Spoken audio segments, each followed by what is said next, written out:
to our amazing Infidelity Tales Lab family. Welcome and thank you for joining us. Your support means the world. Quick question. Where are you listening from today? Which city? Which country? Drop it below. Now let's dive into today's story. Orlando Russo stood in his dimly lit home office, staring at the bank statement on his computer screen. The numbers didn't add up, they hadn't for months. Another withdrawal from Marcus's college fund, this time for $3,000. His fingers drummed against the mahogany desk as he pulled up the previous statements, each showing similar patterns of unexplained expenses. The house was quiet except for the gentle hum of his computer. Jenny would be home soon from her late shift at Midwest Medical Center. Orlando checked his watch 9:45 p.m.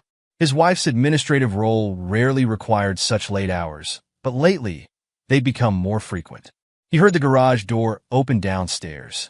Jenny's heels clicked against the hardwood floors, followed by the thud of her purse hitting the kitchen counter. Orlando took a deep breath, straightened his shoulders, and headed downstairs. Jenny stood at the kitchen island, her dark hair slightly disheveled, scrolling through her phone. She looked up with a practiced smile that didn't quite reach her eyes. "Hey, honey, there's leftover lasagna if you're hungry. I need to talk to you about Marcus's college fund," Orlando said, keeping his voice steady. He placed the printed statements on the counter between them. Jenny's smile faltered for a moment before returning, more forced than before. "Oh, those withdrawals? They're for his AP program fees and the summer internship application process. You know how expensive these things are getting?" Orlando studied his wife's, faced the slight twitch at the corner of her mouth, the way her fingers nervously tapped against the counter. After 20 years of marriage, he knew her tells. "Funny thing is, I called the school. The AP fees were only $400, and the internship applications haven't opened yet." The color drained from Jenny's face, but she recovered quickly. "I must have mixed up the expenses. It's been hectic at work with the new hospital wing opening. Dr. Nelson has us working overtime to get everything organized." "Dr. Nelson," Orlando repeated, the name tasting bitter on his tongue. "You've been mentioning him a lot lately." "He's my boss, Orlando. Of course I talk about him." Jenny pushed past him, heading for the stairs. "I'm tired. Can we discuss this tomorrow?" "Sure," Orlando replied, watching her retreat. "We'll talk tomorrow?" But tomorrow never seemed to come. For the next week, Jenny made excuses: early meetings, late shifts, yoga classes. The yoga classes caught Orlando's attention. She'd started them 3 months ago. Around the same time, the mysterious withdrawals began. One afternoon, while Jenny was at work, Orlando found himself standing in their bedroom, staring at her yoga mat rolled up in the corner. Something about it seemed off. The mat was expensive, a birthday gift from the ladies at work, with a hollow core for better storage. He picked it up, feeling its weight. Too heavy for just a mat. His fingers found the Velcro closure at one end, and as he opened it, a phone slid out, an old model smartphone he'd never seen before. Orlando's hands trembled as he turned it on. No password protection. The messages loaded immediately. Hundreds of them, between Jenny and a contact saved simply as C. "Miss you already. Last night was incredible. C. Can't wait for Wednesday. Same place? Jenny, I'll book our usual room. I can watch him again. C. Mom's always happy to help with Marcus. She thinks I deserve some me time. Jenny." The timestamps went back months, years. Orlando scrolled until his eyes burned, finding messages from when Marcus was just a child. "M's asthma acting up again. Perfect excuse for Friday. Jenny, I'll make sure your insurance covers the treatments. The usual time? C." Orlando sat heavily on the bed, his world tilting on its axis. Dr. Calvin Nelson. Wednesday and Friday evenings. Lucille watching Marcus. The pieces fell into place with sickening clarity. He was still sitting there when Marcus came home from his college classes. His son's footsteps bounded up the stairs, pausing at the doorway. "Dad? You okay?" Orlando looked up at his son, 18, brilliant, pre-med like his mother had always pushed for. How much of their life had been carefully orchestrated? "Just thinking," Orlando managed. "How about we have dinner together tonight? Just us?" Marcus shifted uncomfortably. "Can't. Mom's book club night. I promised Grandma Lucille I'd help her set up her new TV while Mom's out." "Book club," Orlando repeated. Your mother's been going to that for years, hasn't she? Yeah, every Wednesday and Friday. She's really into it. Marcus grinned, though I've never actually seen her read a book. The front door opened downstairs and Jenny's voice called up. Marcus? Orlando? I'm home early. Orlando slipped the phone into his pocket. Perfect timing. We need to talk. Downstairs, Jenny was arranging fresh flowers in a vase lilies, her favorite. She'd changed clothes since morning, wearing a new blouse Orlando didn't recognize. Jenny, he said, holding up the bank statements. Let's talk about these withdrawals again. And while we're at it, let's discuss your book club. Jenny's hands stilled on the flowers. I told you, those are for Marcus's. Stop lying. Orlando's voice cut through the room like a blade. He pulled out the burner phone. How long have you been sleeping with Calvin Nelson? The vase slipped from Jenny's hands, crashing to the floor. Water and flowers spread across the tile as Marcus rushed down the stairs. Mom? Dad? What's going on? Jenny's face contorted. Orlando, how dare you go through my personal things? This is completely inappropriate. Inappropriate? Orlando laughed, but there was no humor in it. Like using our son's college fund to pay for hotel rooms? Like having your mother babysit him while you... Dad, stop. Marcus stepped between them. You can't talk to Mom like that. Show him the phone, Jenny, Orlando said quietly. Show him the messages going back to when he was 4 years old. Tell him about all those Wednesday and Friday nights at Grandma's while you were with your boss.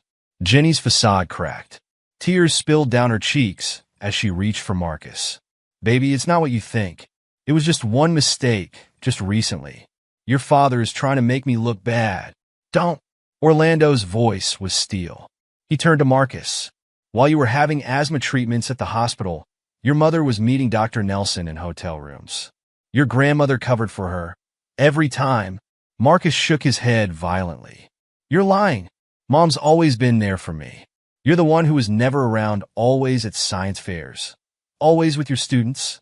Because she pushed me to take those responsibilities, Orlando realized aloud. To keep me busy while she... The doorbell rang, cutting through the tension. Jenny wiped her eyes quickly, composing herself as she opened the door to reveal Lucille, her mother, standing there with a concerned expression. Jenny, darling, you called? Lucille's eyes took in the scene, the broken vase, Orlando's rigid posture, Marcus's confused face. What's happening here? Orlando's making horrible accusations. Jenny sobbed. About me and Calvin. Calvin? Lucille's expression hardened as she turned to Orlando. Really? In this day and age, you're going to shame your wife for having a close male friend? Modern marriages need freedom, understanding. Like your marriages, Lucille? Orlando's voice dripped with contempt. How many affairs did you have? Is that why you helped Jenny hide hers? Lucille lifted her chin. I had 3 wonderful marriages, each with its own arrangements. Jenny learned from me that women deserve to be happy, to explore their... Get out! Orlando's command silenced the room. Both of you, pack your bags and get out. You can't kick us out. Jenny protested. This is my house too. The house I paid for while you spent our savings on hotel rooms? Orlando pulled out his phone. Should we call Calvin's wife? I'm sure she'd love to hear about your arrangements. Jenny's face went white. You wouldn't dare. Try me? Marcus stepped forward, his face a mask of anger. If Mom goes, I go too.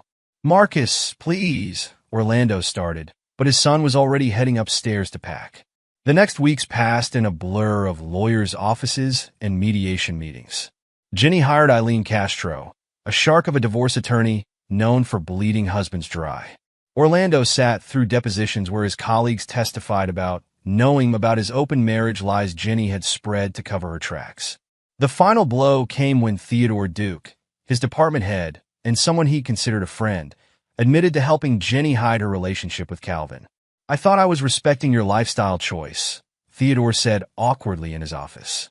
Jenny said you had an understanding. Orlando cleared his desk that afternoon, submitting his resignation. He had one last stop to make before leaving town, a private investigator's office downtown. I need everything you can find about Jenny and Calvin Nelson's relationship, he told the investigator. And I need you to run DNA tests using these.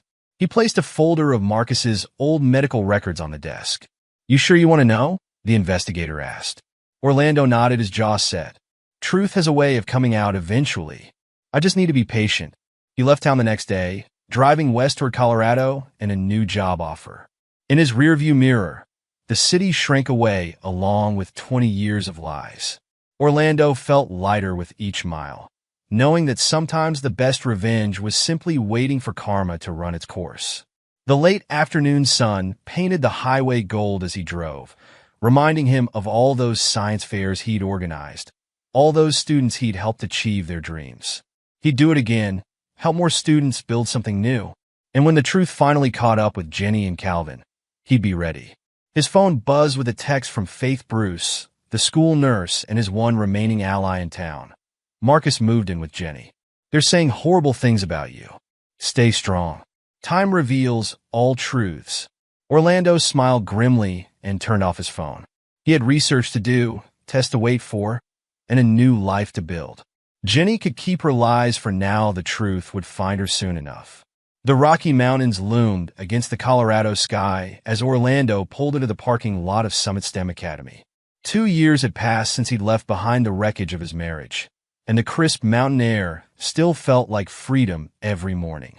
Principal Sarah Chun waited in the doorway, her expression brightening as he approached. The lab equipment arrived, Dr. Russo. Your new advanced chemistry program can start next week. Orlando smiled, noting how she used his academic title, something his old school had rarely bothered with. Perfect timing. I have 3 promising students who could use the gas chromatograph for their scholarship applications. Inside his classroom, Orlando surveyed the gleaming lab stations. Each represented another step away from his past, another student he could help build a better future. His phone buzzed a text from Faith Bruce, his one remaining connection to his old life. Thought you should know, Marcus started pre-med this semester.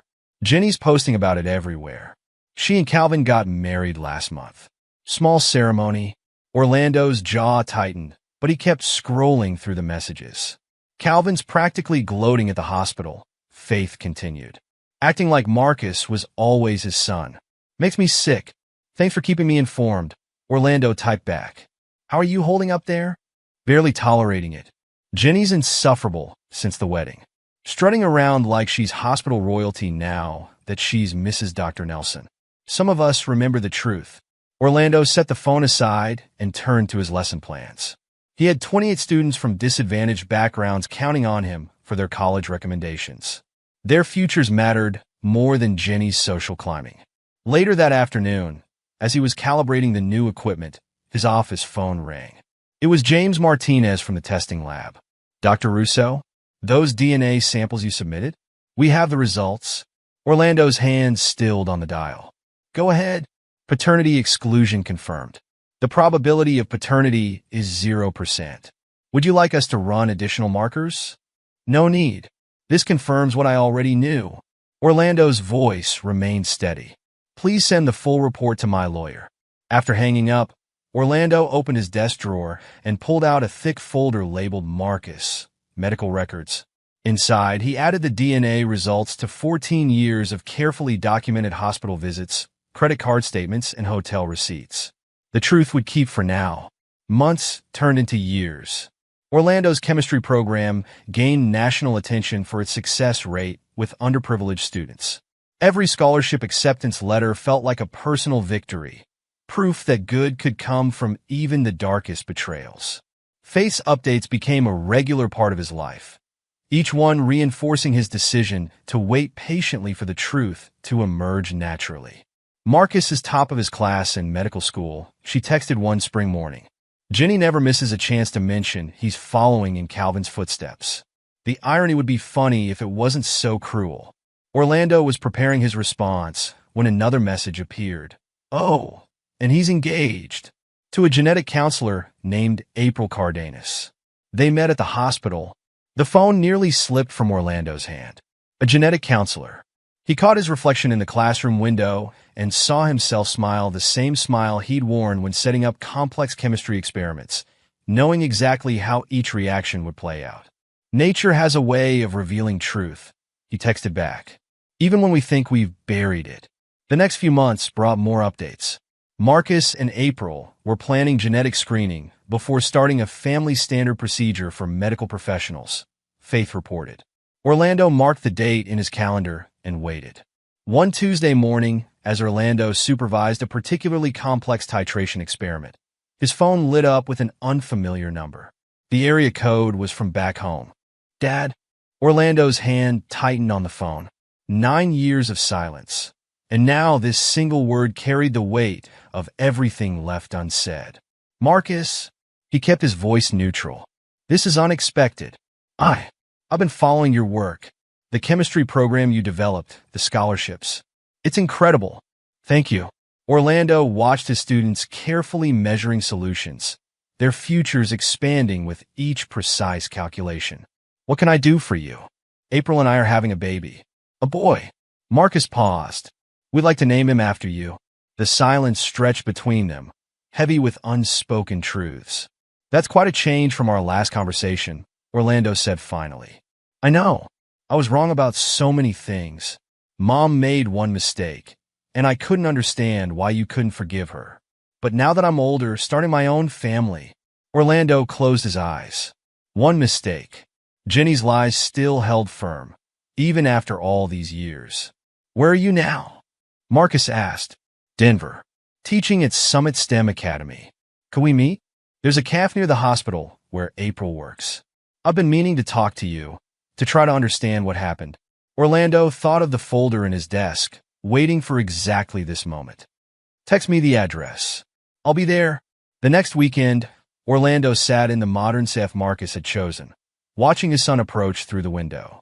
Marcus looked more like Calvin than ever, the same confident stride, the same set to his jaw. Nature revealing truth, one genetic marker at a time. Marcus slid into the seat across from him, older and more polished than Orlando remembered. A doctor's white coat was draped over his arm, and a hospital ID badge read Dr. Marcus Russo Nelson. "You look well," Marcus offered. "Your students are lucky to have you." "Thank you." Orlando studied his son's face. "How's your mother?" "Happy. She and Calvin just celebrated their 7th anniversary. She always says leaving was the hardest thing she ever did, but she couldn't live with your inability to forgive one mistake." "Stop." Orlando's voice cut through the calf chatter. "Before you continue repeating your mother's version of events, there's something you need to know." He reached for his briefcase, but Marcus held up a hand.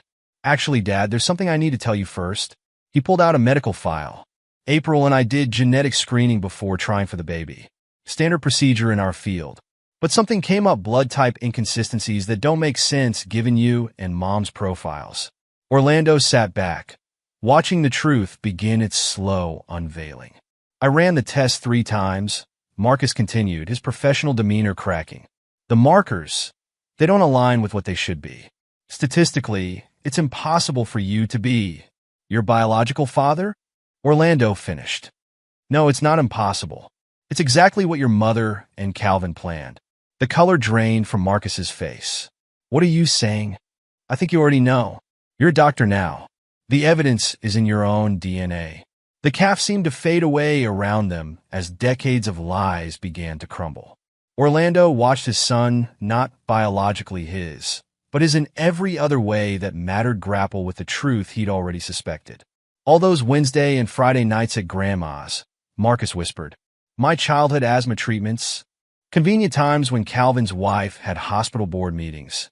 Orlando's voice was gentle but firm. "Your mother and Calvin's affair started long before you were born. Lucille didn't just cover for them, she helped plan it." Marcus gripped the edge of the table, his knuckles white. "How long have you known?" "I had my suspicions when I found the burner phone. The DNA test just confirmed what the messages suggested." Orlando paused. "I wanted you to discover the truth yourself. You're a scientist, you understand the value of coming to your own conclusions. Why didn't you tell me when you found out? Why let me believe? Would you have believed me then? Over your mother's tears and Calvin's professional reputation?" Orlando shook his head. "Sometimes the truth needs time to ripen." They sat in silence, the weight of revelation settling between them. Outside, Colorado's autumn painted the trees in shades of truth, stark and beautiful and inevitable. "The baby," Marcus finally said. April and I, we're having a son? I know. We were going to name him Orlando. Marcus laughed bitterly. To make amends for how I treated you. But you knew everything, and you still considered you my son? Still kept track of your achievements? Still waited for you to learn the truth on your own terms? Orlando nodded.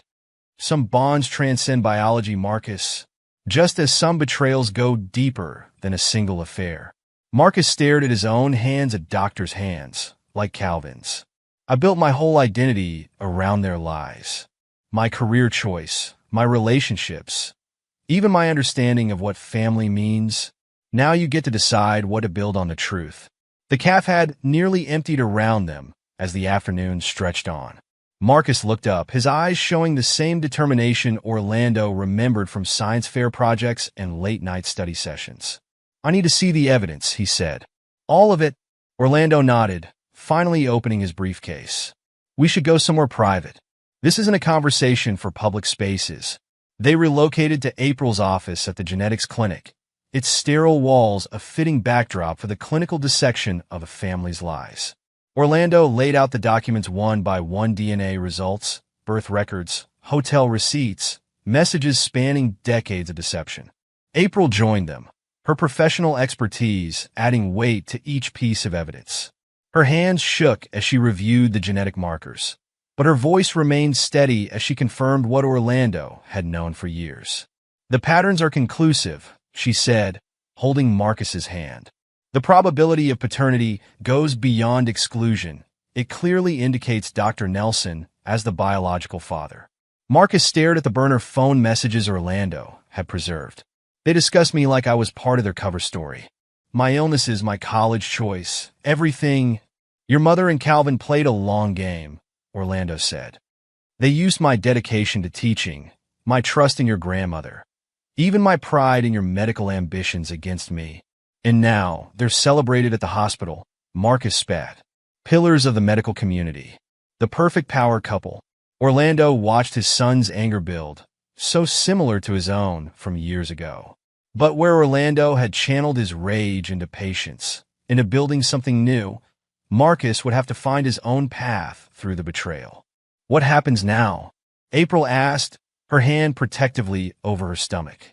Marcus stood, gathering the evidence with shaking hands. Now we take this home and decide how to proceed. The truth doesn't just affect us anymore. Orlando nodded, understanding flowing between them. Whatever you decide, know that my door is always open. Blood doesn't make a father, Marcus. Love does. And time reveals all truths. As they parted outside the clinic, Marcus hugged Orlando for the first time in 9 years. I'm sorry, he whispered, for believing them, for letting them turn me against you. You were a child caught in their web, Orlando replied.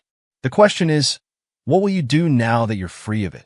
Marcus straightened, doctor and son and future father all at once. First, I need to talk to April. Then we make them face what they've done. All of them, Mom, Calvin, Grandma Lucille. No more lies. Orlando watched them drive away, knowing the next act of their story was about to unfold. He had played the long game, waited for truth to emerge on its own terms. Now it was Marcus's turn to decide how justice would be served. Back at Summit STEM Academy, Orlando returned to his classroom. Tomorrow, he would help another group of students unlock the mysteries of molecular bonds and chemical reactions. But today, he allowed himself a moment to appreciate how the elements of truth, like the elements on his classroom's periodic table, always found their natural order. His phone buzzed with a text from Faith. Heard Marcus was in town. Everything okay? Orlando smiled, typing back, better than okay. The truth is finally having its day. He looked out at the mountains, their ancient peaks testament to time's power to reveal what lies buried. The next phase would belong to Marcus, but Orlando had done what he set out to do. He had waited, watched, and let the truth emerge in its own perfect timing. The morning after their CAF meeting, Marcus sat in April's genetics lab, staring at the DNA results Orlando had preserved for 9 years. Each page told a story of calculated deception, with timestamps and medical records forming an irrefutable timeline of betrayal. The markers are conclusive, April said, her professional demeanor cracking as she reviewed the evidence. The paternity exclusion is absolute, and these blood type patterns, they match perfectly with what we found in our screening. Marcus traced the dates on the hotel receipts. Every Wednesday and Friday. Like clockwork, his finger stopped on a particular date. This was my 10th birthday. Mom said she had to work late, but she was actually... Marcus. April's voice was gentle but firm. There's more. She pointed to the burner phone messages Orlando had meticulously documented. Messages that went beyond mere affair logistics to reveal a carefully orchestrated plan spanning decades. Need to make sure M's medical records show the asthma flare-ups for our Wednesday meetings. Jenny? L will cover the story with O, as usual. Board meetings make perfect cover. Calvin, make sure you push O toward that science fair coordinator position. Keeps him busy on our nights. Jenny, they planned everything, Marcus whispered. My whole childhood was structured around their affair. April pulled out Marcus's birth certificate, laying it beside Calvin's medical records. The blood type inconsistencies we found, they weren't mistakes. They're proof. Dr. Nelson is your biological father. Marcus stood abruptly, knocking over his chair. I need to confront them. Now. Are you sure? Maybe we should. I've spent 9 years believing Orlando was the villain in this story. 9 years treating Calvin like some kind of hero for saving our family. His laugh was bitter. I'm done waiting. At Midwest Medical Center, Jenny Nelson Nebraska Russo sat in her upgraded administrative office, arranging fresh flowers lilies. Always lilies when Marcus burst in. Marcus! Her smile faltered at his expression. Honey, what's wrong? Calvin emerged from his connecting office, straightening his white coat. Everything okay, son? Don't call me that. Marcus slapped the DNA results on Jenny's desk. Either of you want to explain this? The color drained from Jenny's face as she recognized Orlando's meticulous documentation. Calvin stepped forward, his professional mask slipping. Where did you get these? From my father. My real father, the man who raised me knowing I wasn't his. Marcus's voice shook. The man you both spent years villainizing while you carried on your affair. Jenny stood, reaching for Marcus.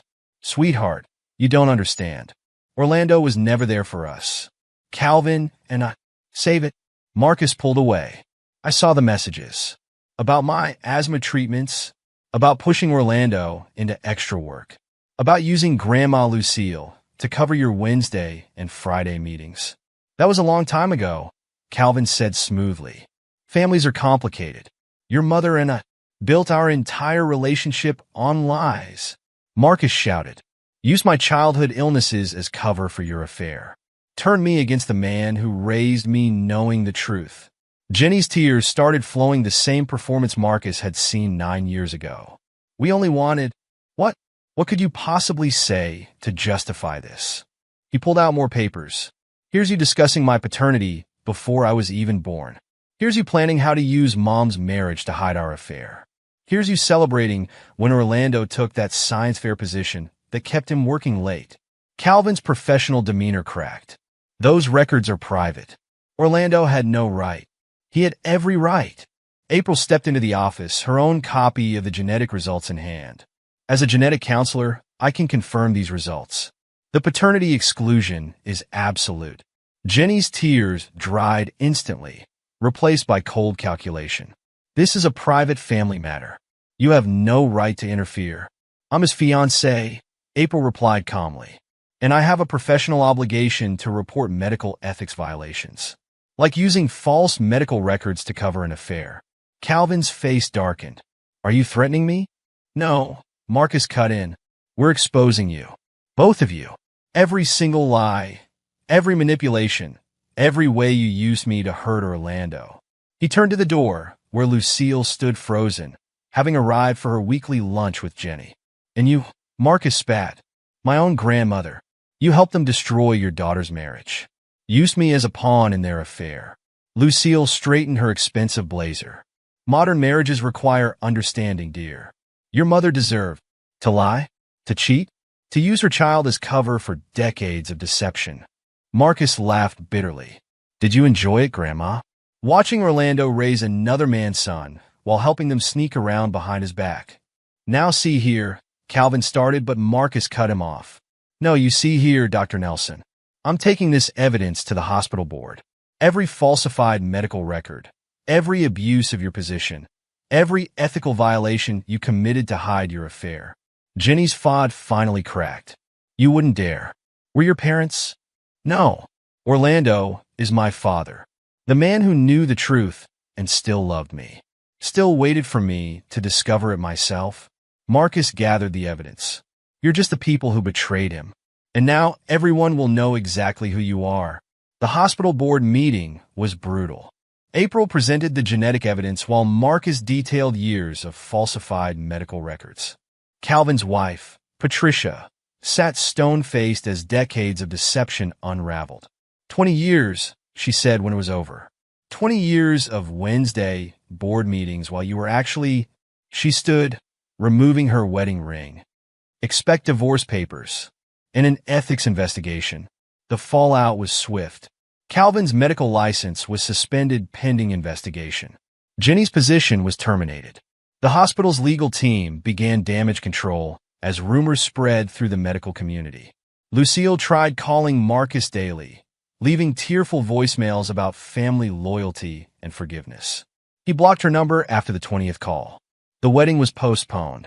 Marcus spent months in therapy, rebuilding his sense of self on foundations of truth rather than lies. April stood by him, her own sense of justice strengthened by their ordeal. One spring morning, Marcus and April drove to Denver. Orlando's chemistry program had just received national recognition, and his classroom was filled with students eager to learn from the man who'd taught them that truth, like any chemical reaction, simply needed time and the right conditions to emerge. Dad? Marcus called from the doorway. Students looked up curiously at the formal-looking couple. Orlando smiled. Class dismissed early today. Remember to review Chapter 7 for tomorrow. As the students filed out, Marcus stepped forward. April, and I have news. We're having a boy. Orlando nodded, remembering their calf conversation about names.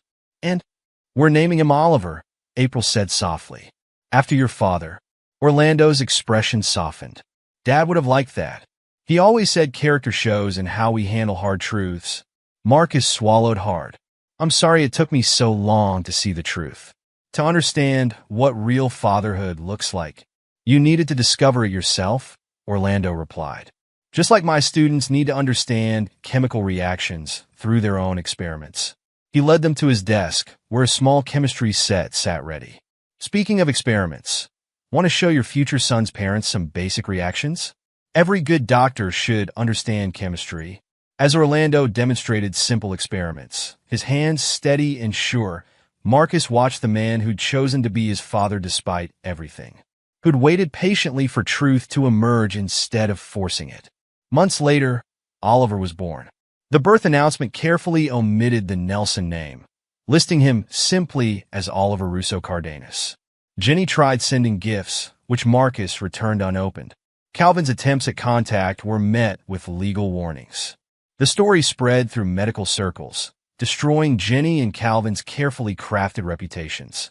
Lucille found herself isolated, her social circle dissolving as the truth about her role emerged. Her attempts at reconciliation were met with silence. 1 year later, Marcus established the Truth Project, a foundation helping children of divorce navigate family deception. Orlando's chemistry program received another national award, his student success rates making headlines. In his bright Colorado classroom, Orlando taught his grandson simple chemistry experiments, watching truth and justice form perfect compounds across generations. The betrayal that had shaped their lives had finally transformed into something pure, a legacy of honesty, patience, and the unshakable bonds between a father and the son who chose him back. Epilogue, 5 years later. The prestigious Journal of Medical Ethics published its annual feature on significant cases of professional misconduct. On page 6, under notable cases of long-term impact, the Nelson Russo case still commanded attention. The Nelson Russo case remains a landmark example of how personal misconduct can destroy decades of medical reputation.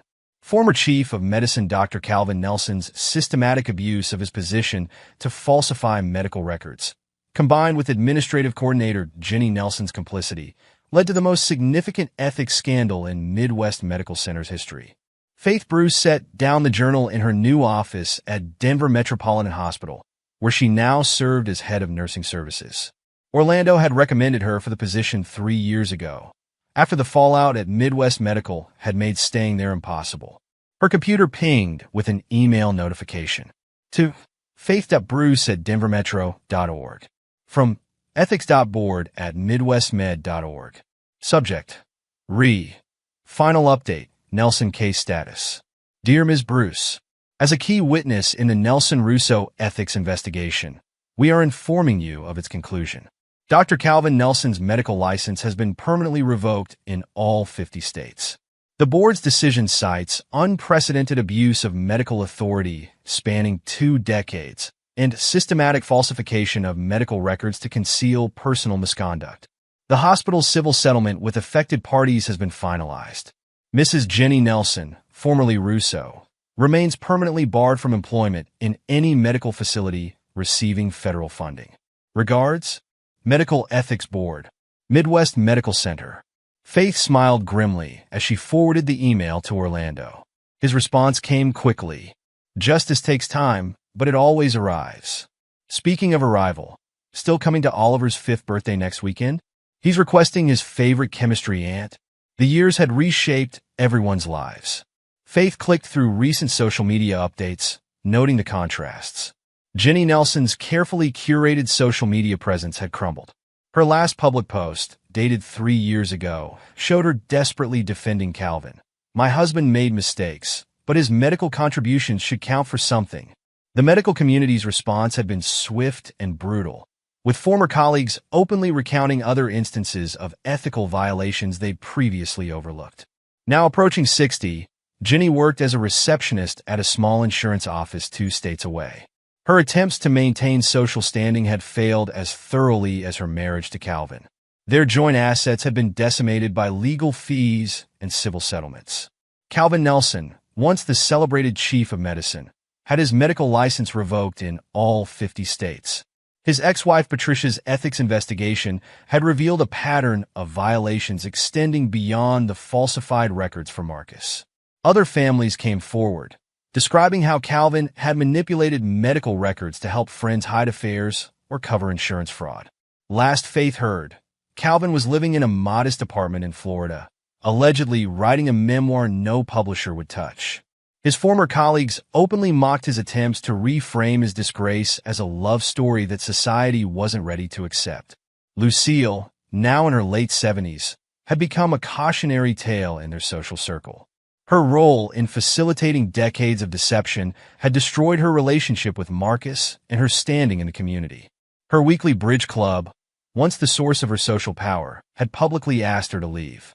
She lived alone, sending monthly letters to Marcus that his assistant returned unopened. Faith clicked through to happier updates. Orlando's latest post showed him accepting another education award. Summit STEM Academy's chemistry program named one in nation for 5th consecutive year. Program founder Dr. Orlando Russo credits students who understand that true success comes from honest work and patient observation of results. The comment section overflowed with former students sharing their success stories. Orlando had turned personal betrayal into professional triumph, his program now having helped over 100 underprivileged students secure full college scholarships. Marcus's professional page highlighted his latest achievement. Pleased to announce the Truth Project's expansion to 50 new locations nationwide. Our support services for children affected by parental deception have helped over 10,000 families navigate the aftermath of family betrayal. Special thanks to our primary sponsor, Patricia Nelson, whose own experience inspired her generous endowment. Faith smiled at the most recent family photo on Marcus's personal page. Marcus and April with their children 5-year-old Oliver and 2-year-old Elena. The caption read, Weekend Experiments with Grandpa Orlando. Elena insists on wearing his old safety goggles. The comments showed how thoroughly the truth had reshaped family dynamics. Jenny Nelson, Oliver looks so grown up. I'd love to send him a birth. Comment hidden by user. Calvin Nelson. Marcus, we should talk about your mother's health. She's not. User blocked. Lucille Waters. Beautiful grandchildren. I have some family photos too. Comment hidden by user. April's reply to a friend's comment revealed more. Yes. Oliver's already showing Orlando's love for chemistry. Elena too. It's beautiful watching them bond with their grandpa. Blood doesn't make family, love and truth do. Faith's phone buzzed with a text from Orlando. Meeting with College Scholarship Committee. 7 more students qualified this year. Dinner later to discuss your Denver Metropolitan Anti-Harassment Policy implementation.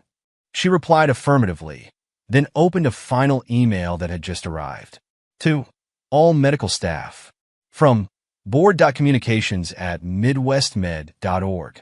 Subject: Case Study Addition to Ethics Training. The Nelson Russo case study has been added to mandatory ethics training for all medical staff nationwide.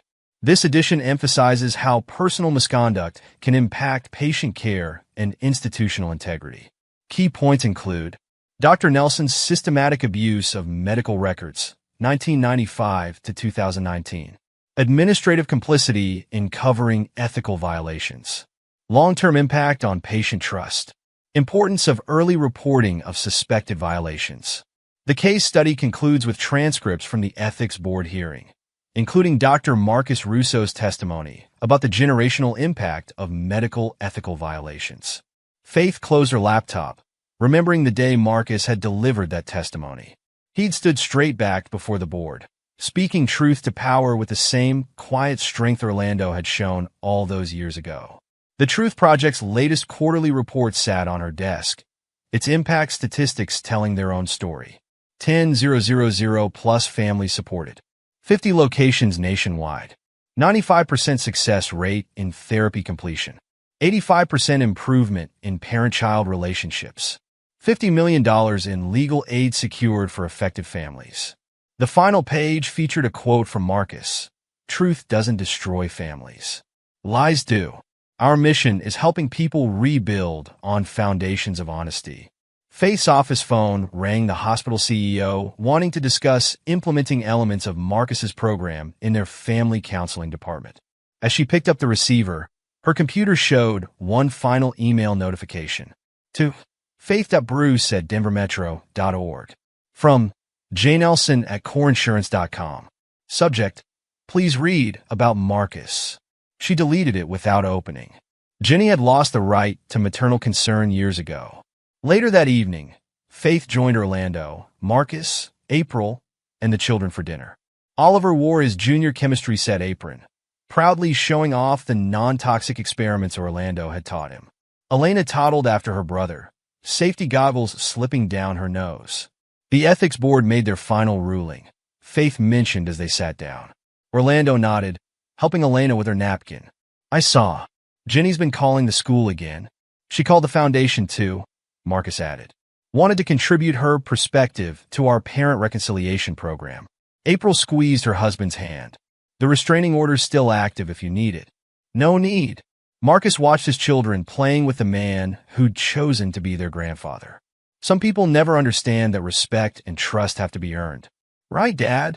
Orlando smiled, showing Oliver how to properly measure ingredients for their after-dinner science experiment.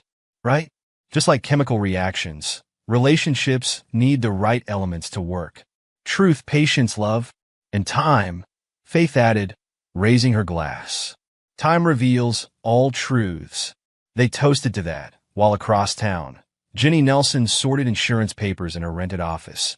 Calvin Nelson stared at his rejected manuscript in his Florida apartment, and Lucille Waters sat alone in her house, full of unopened letters to a grandson who would never read them.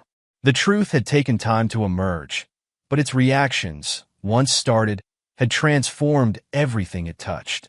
In Orlando's classroom at Summit STEM Academy, a poster still hung above his desk. Every reaction reaches equilibrium in its own time.